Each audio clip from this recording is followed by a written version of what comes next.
大家好，我係5E班嘅鄺康源。今日我想講一下5年級說數課業2，圖中顯示農夫擁有的一片平行四邊形耕地，陰影部分是一條行人路，其餘地方則用作種植椰菜。耕地內可種植椰菜的面積是多少平方米？我哋要解決耕地入面可種植椰菜嘅面積係多少平方米呢個問題，需要分3步嚟思考。第一步，理解圖形嘅構成，整個耕地係一個大平行四邊形，而陰影嘅行人路係一個小平行四邊形，我哋需要種植椰菜嘅面積就係大平行四邊形嘅面積減去小平行四邊形行人路嘅面積。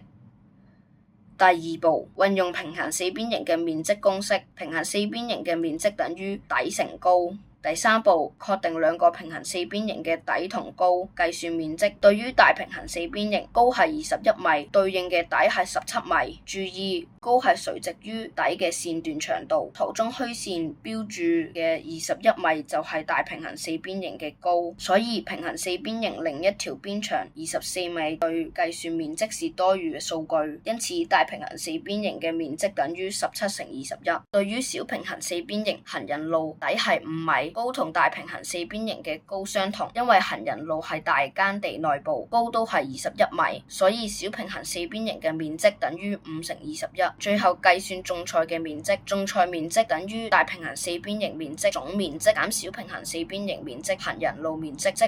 17乘21減5乘21。呢個時候可以利用 distributive property of multiplication 乘法分配率簡化計算，開括號17減5刪括號乘21等於12乘21等於252，所以答案係耕地內可種植椰菜的面積是252平方米。